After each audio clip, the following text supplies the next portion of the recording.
Good afternoon. Thank you for standing by, and welcome to the quarterly earnings conference call. Your lines have been placed on a listen-only mode until the question and answer session of today's conference. At that time, you may press star followed by the number 1 to ask a question. Please unmute your phones and state your name when prompted. Today's conference is being recorded. If you have any objections, you may disconnect at this time. It is now my pleasure to turn the call over to Mr. Rich Kinder, Executive Chairman of Kinder Morgan. Sir, you may begin.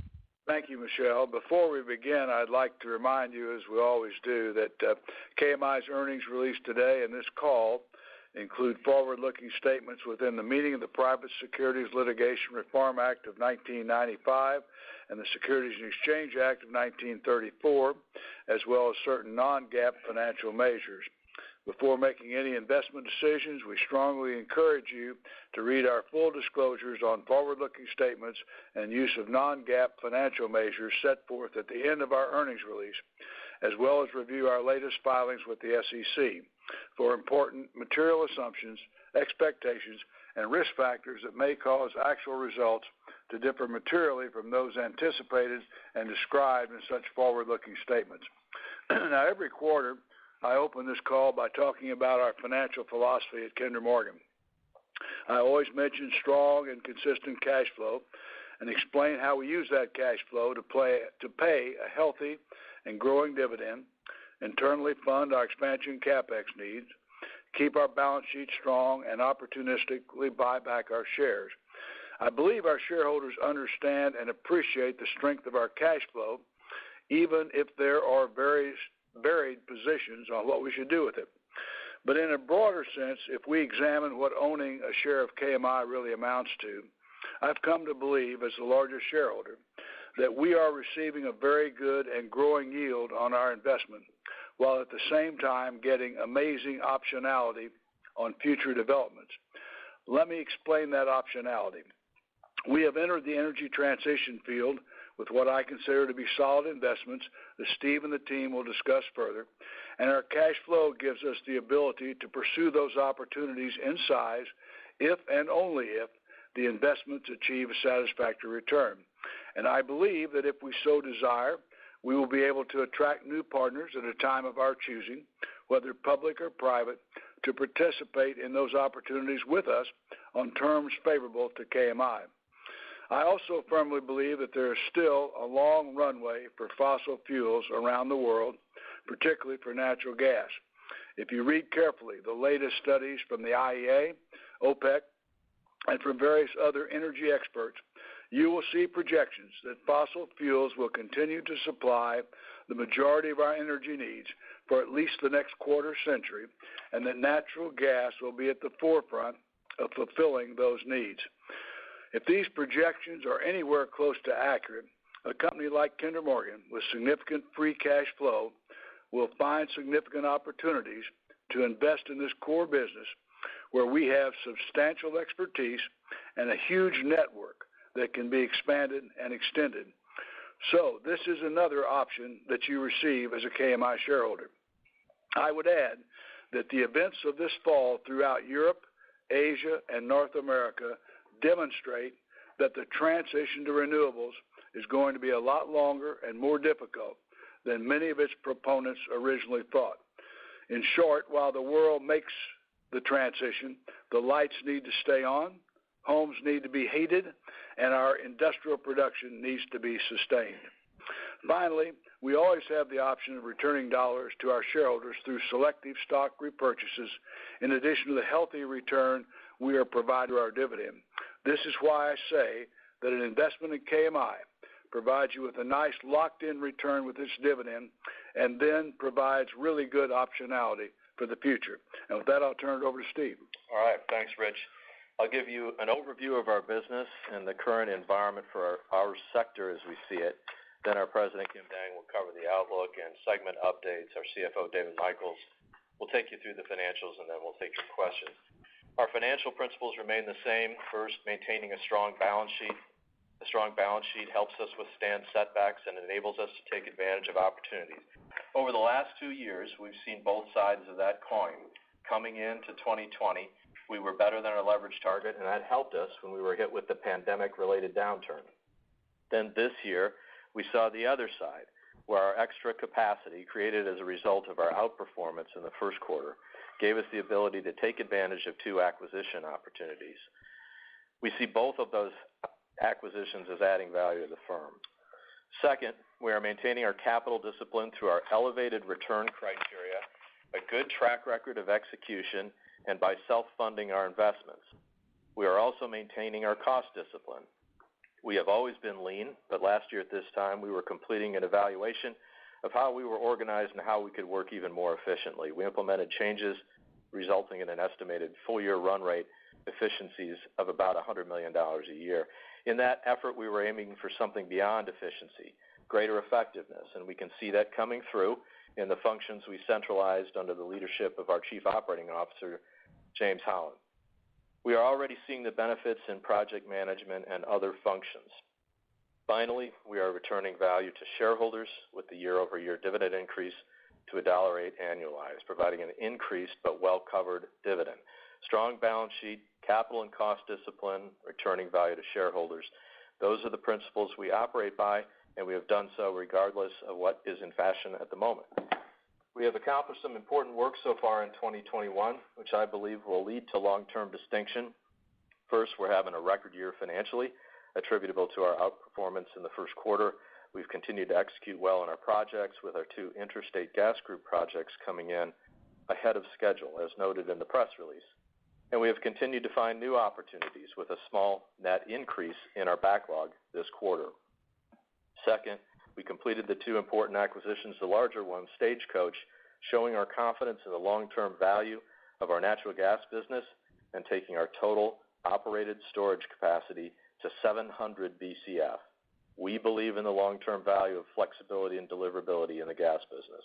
That was demonstrated last winter, and we are seeing it with the recent tightening in the natural gas markets here and abroad and in our rates on storage renewals. Third, we've continued to advance the ball on the ongoing evolution in energy markets and in our ESG performance. As things stand today, 69% of our backlog is in support of low-carbon infrastructure. That includes natural gas, of course, but it also includes $250 million of organic projects supporting renewable diesel in our products and terminals business units and our renewable natural gas projects. Repurposing and building assets at our current terminal locations to support the energy sources of the future. Importantly, too, that 69% is projected to come in at a weighted average 3.6 times EBITDA multiple of the expansion capital spend. So we're getting attractive returns on these investments. Further, our gas team has now concluded 3 responsibly sourced gas transactions. Those are low emissions along the chain from the producer through our transmission and storage business. We'll soon be publishing our ESG report, including both Scope 1 and Scope 2 emissions. We have incorporated ESG reporting and risk management into our existing management processes, and the report will explain how. In the meantime, Sustainalytics has us ranked number 1 in our sector for how we manage ESG risk, and 2 other rating services have us in the top 10. This is increasingly a point of distinction with our investors, our regulators, and our customers. With all of this, our projects, these commercial transactions, and our ESG reporting and risk management, we continue to advance the ball on ESG and the evolution in energy markets without sacrificing returns. We continue to focus on the G, governance, in ESG as well. These things are all important to our long-term success, and we have advanced the ball significantly on all 3 in 2021. We believe the winners in our sector will have strong balance sheets, low-cost operations that are safe and environmentally sound, and the ability to get things done in difficult circumstances. As always, we will evolve to meet the challenges and opportunities. And with that, I'll turn it over to Kim. Okay, thanks, Steve. And so I'm going to start with the natural gas business unit for the quarter. Transport volumes were up about 3%, or approximately 1.1 million decatherms per day versus the third quarter of 20. And that was driven primarily by increased LNG deliveries and the PHP in service. And then those increases were somewhat offset by declines on our West pipes due to the declining Rockies production, pipeline outages, and contract expirations. Physical deliveries to LNG facilities off of our pipelines averaged 5.1 million decatherms per day. That's a 3.3 million decatherm per day increase versus the third quarter of 20 when there were a lot of canceled cargoes. Our market share of deliveries to LNG facilities is approximately 50%. Exports to Mexico were down in the quarter when compared to the second quarter of 20 as a result of a new third-party pipeline capacity added during the quarter. Overall, deliveries to power plants were down, as you might expect with the higher natural gas prices. Our natural gas gathering volumes were down about 4% in the quarter compared to the third quarter of 20. But for gathering volumes, I think the more informative comparison is the sequential quarter. So compared to the second quarter of this year, volumes were up 5%, with nice increases in the Eagle Ford and the Haynesville volumes, which were up 12% and 8% respectively. In our products pipeline segment, refined product volumes were up 12% for the quarter versus the third quarter of 2020. And compared to the pre-pandemic levels, which we use the third quarter of 2019 as a reference point, road fuels were down about 3% and jet fuel was down about 21%. You might remember that in the second quarter, road fuels were basically flat versus the pre-pandemic number. So we did see some impact of the Delta variant during the quarter. Crude and condensate volumes were down about 7% in the quarter versus the third quarter of 2020, and sequentially they were down about 4%. In our terminals business segment, our liquids utilization percentage remains high at 94%. If you exclude tanks out of service for required inspections, utilization is approximately 97%. Our rack business, which serves consumer domestic demand, are up nicely versus the third quarter of 20, but they're down about 5% versus pre-pandemic levels. Now, if you exclude some lost business and a rack closure, so trying to get volumes on an apples-to-apples basis, volumes on our rack terminals slightly exceeded pre-pandemic levels. Our hub facilities in Houston and New York, which are more driven by refinery runs, international trade, and blending dynamics, have shown less recovery than our rack terminals versus the pre-pandemic levels. In our marine tanker business, we continue to experience weakness. However, we've recently seen increased customer interest. On the bulk side, volumes were up 19%, so very nicely, driven by coal, steel, and petcoke. Bulk volumes overall are still down about 3% versus 2019 on an apples-to-apples comparison. But if you just look at coal, steel, and petcoke on a combined basis, they're essentially flat to pre-pandemic levels. In our CO2 segment, crude volumes were down about 6%, CO2 volumes were down about 5%, but NGL volumes were up 7%. On price, we didn't see a benefit from the increase in crude price due to the hedges we put in place in prior periods when crude prices were lower. We do, however, expect to benefit from higher crude prices in future periods on our unhedged barrels and as we layer on additional hedges in the current price environment. We did see NGL price benefit in the quarter as we tend to hedge less of these volumes. Compared to our budget, we're currently anticipating that both oil volumes and CO2 volumes will exceed budget, as well as oil, NGL, and CO2 prices. Better oil production is primarily driven by reduced decline in the base production and better project performance at SACROC.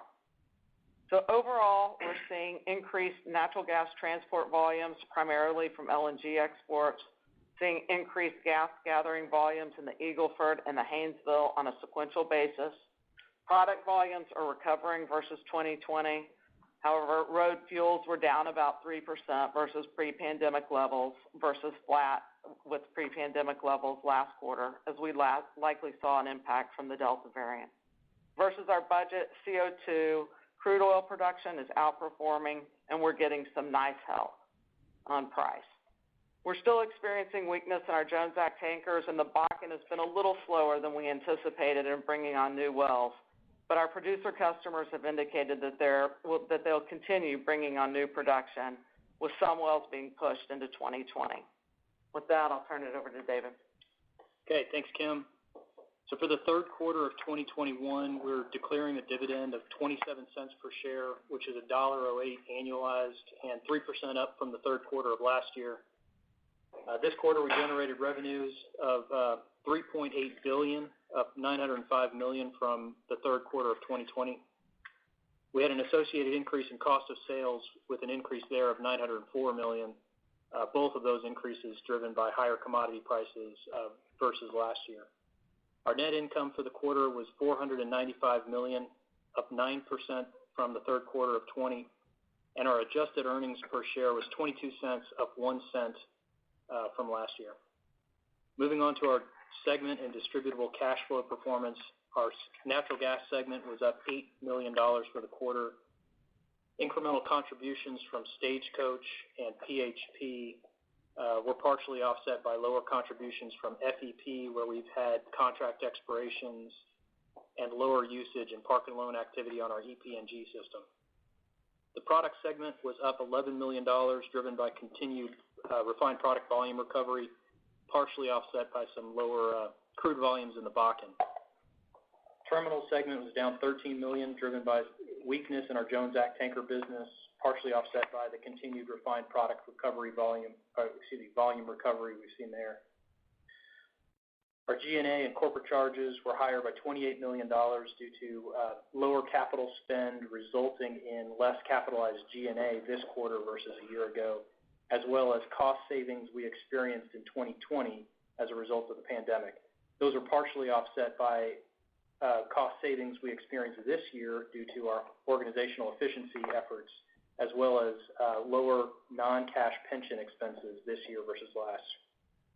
Our JV DD&A was lower by $30 million, primarily due to lower contributions from Ruby Pipeline.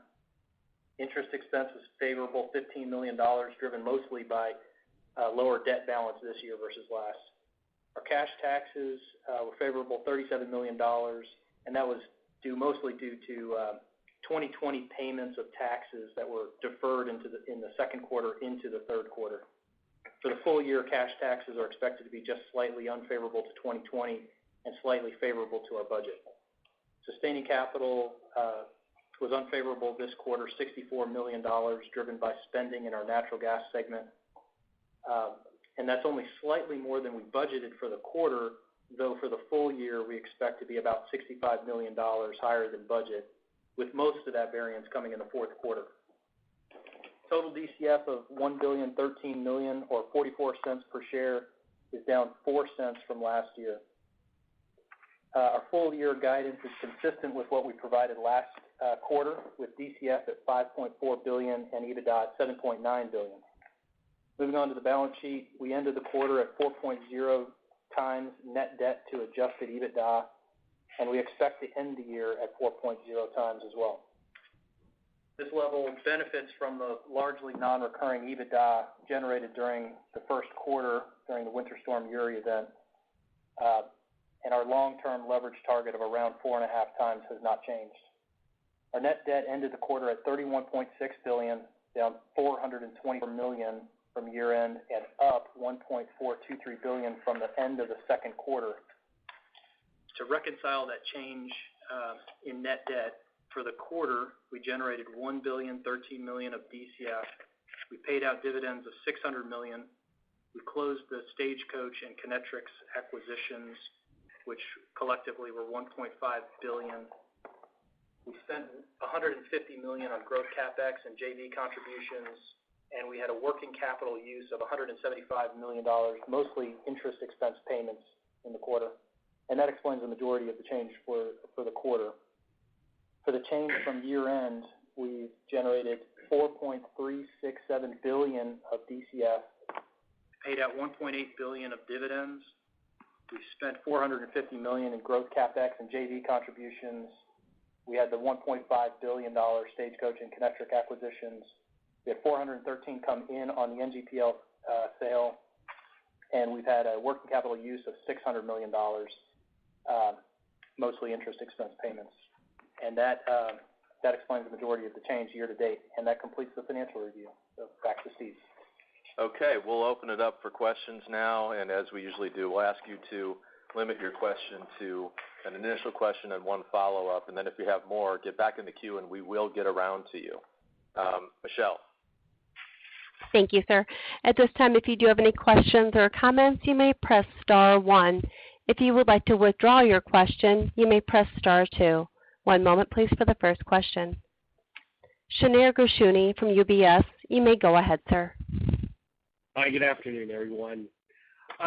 Maybe to start off a little bit here, you've been very active the last few quarters, on the acquisition and capital front with respect to RNG, renewable diesel, and so forth, sort of, expanding on your energy transition plan.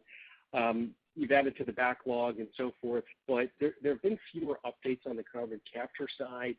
A lot of companies and peers have made some major announcements recently, with hub models on carbon capture and sequestration. Is Kinder planning to pursue carbon capture as aggressively as some of these announcements we've seen? Just wondering if you can sort of give us an update on kind of the strategy you're approaching. You talked about some commercial arrangements last time. Just some broader thoughts, if you may. Sure. Yes, we are involved in and pursuing carbon capture opportunities. I won't express those in terms of comparisons to others and the announcements they've made. I want to be really clear about this. We view this as an attractive opportunity, but it will take some time to develop, and I think that's important to understand. The 45Q tax credits, as they were finalized at the beginning of this year, do make economic certain investments primarily related to capturing the flue stream off of ethanol facilities and gas processing facilities, and primarily those in West Texas, which are adjacent to our existing CO2 infrastructure. So there are some things to work through here, and let me give you a few examples. One is you have to get the underground injection permits. That's a long, drawn-out process today that should get shortened up in Texas in particular. In the legislature last time, they gave the Railroad Commission primacy on that. They have to go apply for that at EPA, but that'll shorten up the process from a 5 or 6 year process to something much more brisk, I would think. And then the other thing to think about is just the pipe itself. So the pipe, it's much more efficient, far more efficient to move CO2 in liquid form. That requires high pressure, special purpose pipe, which we have. 2,000 psi through the pipe. That's not something that you can achieve with a repurposed oil or gas pipe. Now, we've looked at this, and we think it is, for certain applications, particularly smaller volumes, shorter distances, there are potentially some repurpose opportunities. I think the break-even cutoff there is like $350 a day or less in order to make that more attractive. But otherwise, you need some specialized facilities to move it efficiently and to inject it into the ground. And so we think we've got an advantage in that. Got to get the permitting shortened up, and we got to get customers who are nearby our infrastructure in the boat, if you will. But it's not a tomorrow thing. It's probably not a next year thing. It's something that's going to take a little bit of time to develop, but we are in active conversations. Great. No, appreciate the color there, Steve.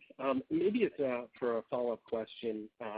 Given the challenges with securing natural gas by many customers during Winter Storm Uri during the first quarter, you've got higher gas prices right now as well also. Are you seeing interested or actual contracting activity around your system, say in the Haynesville, or any of your pipeline and storage assets more broadly, where we can see some potential growth, where you sort of take this spot environment that's pretty juicy right now and sort of convert it to some longer-term contracts? Yeah, we have signed up some incremental business in Texas, and we have also been able to, particularly on our flexible storage, we have seen rate increases, pretty good rate increases, because I think everybody got a bit of a wake-up call on the underlying value of storage. And we are working on additional incremental business. We have talked publicly with regulators and others about a project that would add additional delivery capability in the state of Texas that would help support more power and human needs loads even outside of what is really our current more active market area. But we think, too, that we're seeing that really across the country, that as things tighten up in these markets, people are putting value, as they should, put value on firm deliverability. And let's face it, supply hasn't quite kept pace with demand, particularly as export demand has grown. Power demand's come off a little bit, as Kim mentioned, but it's fairly strong, and industrial demand is strong. Residential commercial is seasonal, but the demand has outstripped supply, and the producers are working on it, but it hasn't come back as fast as it came back, for example, when we merged out of the 2015-2016 downturn. So the value of deliverability, firm deliverability, as you get more intermittent resources in the generation stack, as people look at winter coming, as people look at the experience we just had, we think that that's going to be attractive. And we're seeing that in real transactions. Thank you. Our next question comes from Spiro Dounis from Credit Suisse.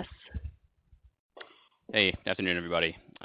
Steve, I asked you about gas macro last time and didn't think I'd have to ask you again, but here we are at $5 to $6 gas, and so seems like a lot's changed since August. So we'd just love refresh thoughts on that front in terms of what you think it's going to take to kind of normalize prices here. To your point, we haven't really seen that supply response yet. What do you think that's going to take? What are producers telling you they need to see and when? And then alternatively, Kim, you mentioned that some of the power plants have taken less deliveries because of the higher pricing. Is demand destruction something we need to worry about at these price levels? Okay. We'll start with the first one on the gas macro, and I'll call on Tom to fill in on this here. As Kim mentioned, we are starting to see some sequential improvement, sequential quarter, Q2 to Q3. And there's been a lot more lively conversation, I think, with producers who are, bringing some rigs in and starting to share some development plans. We've had some timing shifts in the Bakken, as Kim mentioned. But generally speaking, I think it's the case that producers are responding, but again, not responding as quickly as they did in the last downturn. And as many have reported, you're seeing the publicly traded producers continue to be exceedingly disciplined about coming back in. They're enjoying the higher prices, but not responding as much out of a concern about capital discipline. However, I think something on the order of half of the rigs in the Permian now are owned by private players. And so the supply will come back whichever capital source drives it. It's just been coming back a little bit slower. Tom? Yeah, I think you covered it well. Okay. And then on you want to talk about power demand and at current pricing? Yeah, I mean, we have seen, some degradation in power demand due to higher gas prices, but not as much as you would expect, and certainly not what we have seen in prior years. And a lot of that has to do with coal retirements and, just the need to backfill renewable power on an intermittent basis. And so, again, a slight decrease, but not significant. And, we still see, as Steve said, power customers wanting to sign up for services to firm up their gas-fired power capabilities on a longer-term basis. So I think that all looks good for the future. Great. That's helpful color. Second one, just maybe getting your latest thoughts around capital spending going forward, kind of on a multi-year basis. Historically, you guys have talked about $2 to $3 billion of spending in any given year, and then of course with the pandemic and the slowdown, I think that fell to sort of $1 billion or less was kind of the new number. But since then, we've seen the outlook kind of dramatically improve, especially when you consider a lot of the energy transition opportunities in front of you that Rich mentioned earlier. And so, just wondering, how do you think about an appropriate level of growth capex or M&A spending, however you want to think about it, going forward, that sort of keeps you within your target leverage and also allows you to grow the dividend? Yeah, so when we sort of adjusted the outlook from 2 to 3 to something lower, we adjusted it to 1 to 2, and we still think that that's a pretty good estimate. And this year we ended up on the expansion capital front under $1 billion, as you mentioned. So we were at about $800 million for this year. And look, this is a function of kind of what kind of activity there is out there. A lot of the some of the new origination did come in the renewable diesel area and the renewable natural gas area, as we talked about earlier. But we continue to have 53%, I think, of our backlog is for natural gas, and so we still think the 1 to 2 is about right. I think it is two points here. One, really big mega projects. It's no secret to anybody; those are harder to permit and build. But on the other hand, a lot of the growth is on the Texas and Louisiana Gulf Coast, the growth in gas demand that we expect. And, we're just starting to hear a little bit more from Permian players about the need for another pipeline. They don't need it right now, but their time frame on when it might be needed out of the Permian has moved up a bit. And so those discussions aren't very advanced. It's just kind of a function of current prices in both crude and to some extent natural gas. But really huge projects, I think, are probably not as likely to get done or permitted. And so we think the 1 to 2 is still probably about right, building off our existing network at attractive returns. And let me just emphasize, as Steve said so many times, that we're going to be very disciplined in this approach to spending capital, make certain that these are satisfactory returns. And I agree with the kind of range Steve is talking about, but as we've explained, we have a lot of uses for our capital, and we're going to be very judicious about how we use it.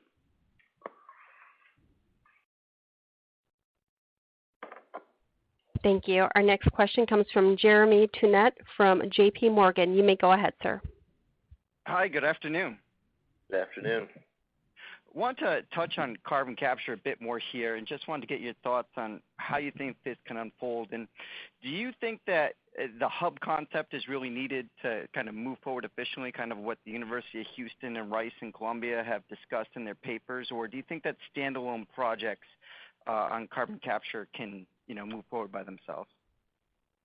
Well, we're exploring the standalone projects. I mean, we're open to discussing other or larger opportunities as well. And, perhaps, given that we know how to build, own, operate CO2 pipe, perhaps participating in the transport piece of it. But again, for all the reasons I said before, I think there's a lot of wood to chop before we see those bigger projects come through. Jesse, anything you want to add there? No, I agree. I think the standalone probably will be quicker because you just have multiple parties that have to come together on the hub concept. Got it. That's helpful there. And then as far as it relates to what Kinder could do going forward, do you see it mostly just organic growth off your footprint, or do you see kind of the two projects that already have commercial backing and are moving forward that are servicing ethanol production in the CO2 off of it in the upper Midwest? Is that the type of thing that Kinder could get involved with, or just kind of sticking to your own asset base? Again, on carbon capture here? Yeah, we've looked at some, and again, I just want to emphasize, look, I think carbon capture and sequestration, if we're going to meet climate objectives over the long term, is going to have to be part of the picture, and some work is going to have to be done there. But I'm just trying to set expectations at a rational level at how quickly we think that's likely to unfold and where we think the first projects get done. And so there's a focus on our existing network, but we have had discussions with people off the network about the potential to capture and sequester carbon. Those things are still in early stages, but they are things that we would explore if the returns were good. Thank you. Our next caller is Michael Bloom from Wells Fargo. You may go ahead, sir. Thanks. Good afternoon, everyone. I wanted to go back to, Rich, your opening comments. You referenced potentially, I think, private investors perhaps partnering with you to invest in the business. Can you just expand on that comment? Are you sort of suggesting public markets may or may not be there, so you might be looking at other sources of capital? No, what I'm saying is that we think we are creating real value as we move toward critical mass in our Energy Transition Ventures group. And at some point, at a time of our choosing, when we feel we have critical mass and still have significant growth opportunities, which we think are there in spades, then I was saying that we believe, and the board believes, that we would have the opportunity to partner with public or private ownership on terms that we think would be very favorable to us. We think this is a platform that deserves and will receive a lot of investment interest when it gets to be the appropriate time. Okay, got it. Thank you for that. Totally changing gears, wanted to ask a little bit about the EOR business. Just given the increase in oil prices, I guess, have you been able to lock in higher price hedges going forward, and are you thinking about that business any differently in terms of allocation of capital given the higher prices? Yeah, we continue to layer on favorable hedges. Last quarter, we've been able to really lift the back end of our hedge profile. So that's a positive. We are seeing some organic growth within our existing assets as prices increase. So we think that'll continue. And our next question comes from Tristan Richardson from Truist Securities. You may go ahead, sir. Hi, good afternoon. Just to follow up on gas storage comments and your commentary there on positive signs on renewals. Could you just generally frame up for us where contracted capacity is today or relative to nameplate or capacity available today for potential customers that, as you say, are waking up to the value proposition of gas storage? Well, yeah, you got to think of it in several buckets. I mean, one mentioned that if we got it under contract, we are looking at a storage expansion opportunity, specifically in Texas. We have storage that's rolling off and renewing every year. We try to keep that fully under contract or pretty fully under contract. As that happens, we're expecting, we are seeing and we're expecting we'll continue to see those values improve. But I want to make a further point about the bucketing here. Really flexible storage, like we have, about 30 or 40 BCF of that in our Texas intrastate business. Stagecoach is a pretty flexible storage asset as well. That's where the value is really appreciating the most. If you think about some of our shorter-term storage-related services like park and loan, in a backwardated market, there's not as much opportunity to park gas for customers, and so that shorter-term business gets a little more limited. But in the aggregate and in the overall outlook, storage is becoming more valuable in our judgment, and that's what made and we're seeing that, and it's also what made the acquisition opportunity, which was somewhat fortuitous, but made it attractive to us. Helpful. Thanks, Stephen. And then switching gears, a small piece of your business, but can you talk a little bit about the bulk business getting closer back towards 2019 levels? And can you talk about just some of the dynamics we're seeing with bulk commodity inflation and supply dislocation? You see some of this backdrop as a tailwind for the bulk business, either on the pricing side or the capacity utilization side? John Schlosser. Sure. We've seen most of the growth in the coal area where we were up 40% on the quarter, and in the steel area where we were up 38%, which kind of mirrors what you're seeing from an international standpoint. U.S. production was up 39% and exports were up 45%. So we've been following along to that. We're back at our Pier 9 facility, which is where the predominance of our export business is on the coal, back to 2019 levels as we stand today. Thank you. Our next caller is Keith Stanley from Wolfe Research. Sir, you may go ahead. Hi, good afternoon. So having closed the Kinetrex deal now, can you just give an update on, I guess, the opportunity set you see in RNG and whether you think that'd be a significant part of your capital plan over the next several years, either through acquisitions or organic growth? And then relatedly, can you just talk to any progress or developments in the voluntary market that you're seeing as you try to term out RIN exposure there? Sure.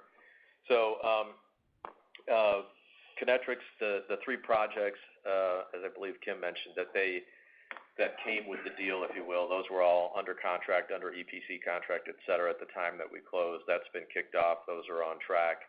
In terms of the opportunity set, there are hundreds of landfill opportunities, but there are other competitive players out there. We think we bring some scale to that business.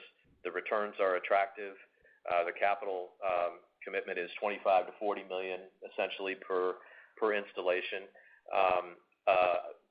I guess what I'd say, Keith, is it's a little early to tell right now when and how much. Okay, we're keeping a very close eye on it. There's a lot of interest. There's shadow backlog, if you will, customer discussions underway on a significant number of additional landfills. But there's work to be done commercially and all of that from here to there. But it's very economic, and we've got some scale, we believe, to help commercialize this maybe more quickly than others. So optimistic, but hard to quantify the when and the when and the how much right now. The voluntary market, we have good, real conversations with real counterparties who are interested in buying in the voluntary market. That means without the RINs value and without the RINs volatility, and but at very nice returns that would be locked in. And so I think that market is real because of the ESG commitment and the net zero commitments that people are making. You know, their interest in using renewable natural gas is strong, and so is the interest in the transport market. I mean, when you think about the technological and economic barriers of electrifying heavy duty trucking, compressed natural gas and even LNG is an attractive alternative that helps some of the big fleet operators meet their climate objectives and do so at attractive prices. The other thing I would mention is, you know, we sell our RINs not quite exactly at the time we generate them, but we've pretty much sold our RINs inventory for the year, and at prices that are better than what we had in the acquisition model. Thank you. Our next caller is Chase Mulvehill from Bank of America. Hey, good afternoon. I guess the first question is really around LNG. You've got 2 Bs a day coming online for LNG exports over the next 12 or 18 months with Calcasieu Pass and Safety Pass. Could you maybe walk through kind of how do you think this is going to impact your transport volumes, and then if you're going to get some pull through on the GMP side? I know that you said you got about 50% market share, so should we expect about 50% market share on the incremental 2 Bs that come online over the next 12 to 18 months? Yeah, I mean, we do have incremental projects that we're serving. We don't have contracts with both of those facilities, but we certainly have a lot of business with Cheniere, and as their capacity grows, we certainly have commitments to grow with them. We do have other projects that we are in active discussions on, projects that we believe will be FID'd probably sometime next year, and we think we'll get our share of that capability as well. And that isn't in our backlog right now.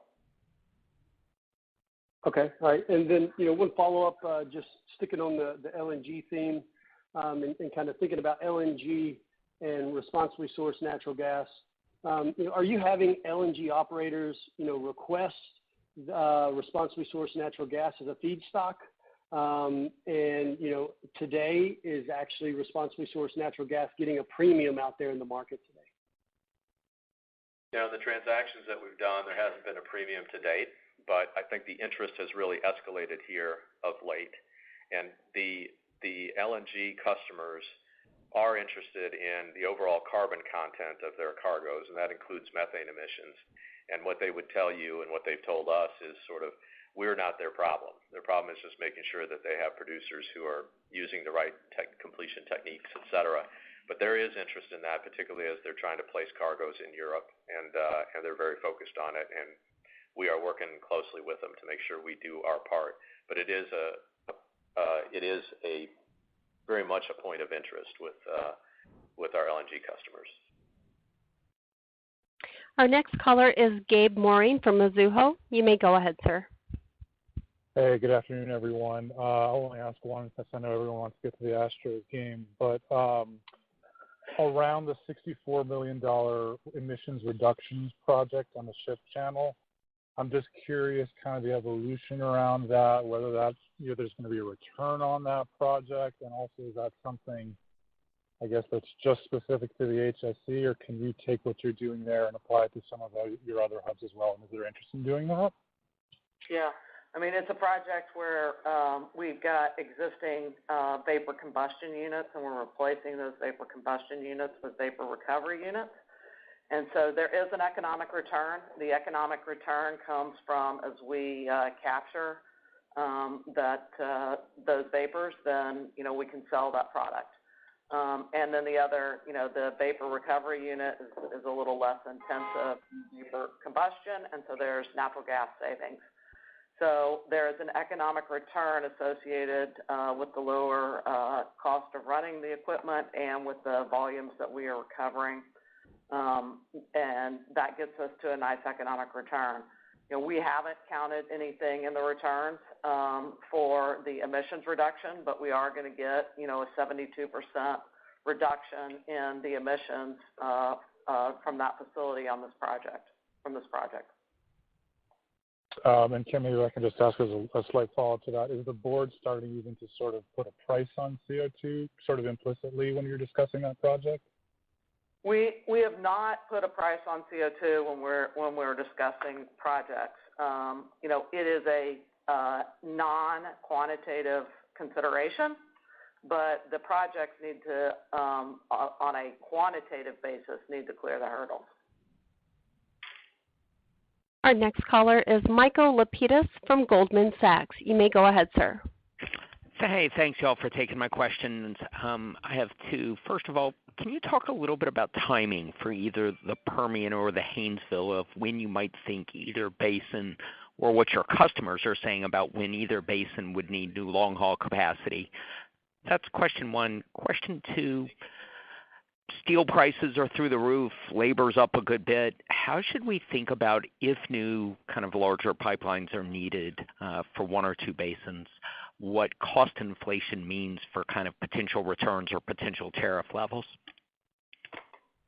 Okay, yeah, I mean, on the Permian takeaway, what we had talked about before is kind of the need being there in kind of 2025, call it, and now that's probably, at least based on some conversations with customers, maybe moved up a year.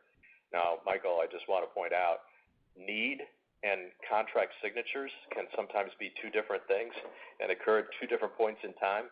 And so I think it's going to be, we'll be having commercial discussions and we'll see whether the real commitment demand is there. And we'll see how that plays out really probably over the next year or so.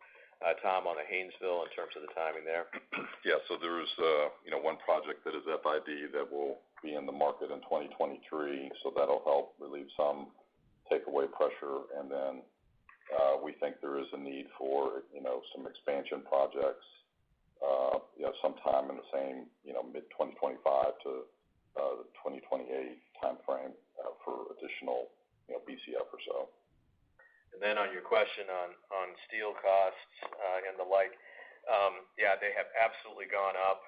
We were looking at some information on hot rolled coil, which is what goes into the pipe mill to make pipelines. That's up 3x year over year. It's up 90% or so year to date. And but the thing about it is that there is capacity in the world market. It's that we've got a current dislocation, and the view would be, and you see to the extent people are willing to quote forward, that it starts to come down. But in any case, we've been here before in terms of needing to protect us from escalation in steel prices. We've included in past projects steel trackers. Sometimes we needed them, sometimes we didn't. But and the other thing we're doing really across the board on materials is when we're evaluating a project for approval, we make sure to ask, has this been updated for current equipment, materials, and steel prices, so that we make sure that we get that priced into the deal. To your real question, don't think it is an obstacle to getting an additional long-haul pipe done. Thank you. Our next caller is Colton Bean from Tudor, Pickering, Holt & Company. Sir, you may go ahead. Afternoon. So just looking at terminals, I think the release noted that the Jones Act fleet was a key driver of some of the softer margins there. Have you seen counterparties exercise any of those renewal options, or do you expect mostly spot exposure as we look at 2022? And then just a related question, should we be expecting any additional idling to cut OPEX there? Okay. John? Yeah, we don't expect any additional idling. We were able to kind of weather the storm through COVID with no impact. It hit us this year like it hit the entire industry. 25% of the capacity of roughly 45 vessels was idled at any given point this year. We had two that have been idled all year, and rough rule of thumb is $3 million per quarter per vessel. We've been able to recontract all of the other vessels as the year has gone on, or put them in spots for a short period of time until we were able to get those recontracted.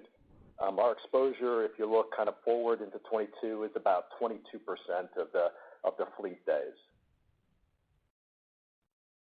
Great, appreciate that update. And then maybe switching gears here, just checking in on hydrogen, obviously a longer-term opportunity, but we've seen a number of pilots, and I think just this morning had a larger scale production announcement. So are you seeing any requests for blending on the transportation network as we look out a few years? Yeah, we're having conversations with customers about that. It is, as you point out, it's still a bit of an economic challenge. That doesn't mean it won't happen, but it does mean that you have to have something that will cover those economics, like the ability to pass it through to a retail customer in a utility context or something like that. Again, this is one of those things like CCUS that presumably will be part of the solution over the long term, but we're still in the early innings on it right now with pilots and experiments and announcements, but not, we don't have real concrete commercial activity at this point. Thank you. Our next caller is Sunil Sadal from Seaport Global Security. You may go ahead, sir. Yeah, hi, good afternoon, everybody, and thanks for taking my question. So my first question was related to a clarification on your opening remarks. I think you mentioned that in the Bakken, the volume pickup has been somewhat slow. Did I hear that correctly? And if so, what in your mind changes that trend? Obviously the commodity strip is fairly strong looking forward. Yeah, so I think that dynamic is changing in terms of producer plans to continue to add wells to our system. They're absolutely doing that, and the rigs are running, and they are drilling and getting the work done. I think it was just that the connections were a little slow, or the wells to be put online were a little slower than what we had anticipated for the year, but it's still we think robust growth opportunity for those assets, both on the gas and the crude side. Got it. So it's just a matter of time. Yes. The second question was related to the volatility we've seen in the natural gas markets and the spreads, etc. I was just curious, has that kind of changed your view on the Ruby pipeline? Obviously, some of the contracts there have rolled off, and I was curious, if you're seeing the impact of this spreads widening on that pipeline, and how should we think about that asset going forward? Yeah, not particularly on Ruby. From time to time, there's some activity there depending on what's going with the pipelines coming down, what's going on operationally with the pipelines coming down from Canada, but no change in our outlook there, and no change in our update on our view on Ruby, which is, we are going to make, as Kinder Morgan, an economic decision for Kinder Morgan shareholders when the debt comes due. And sir, at this time I am showing no further questions. Well, thank you. Obviously, everybody wants to get off and watch that baseball game up in Boston. Thank you very much. And thank you. This concludes today's conference call. You may go ahead and disconnect at this time.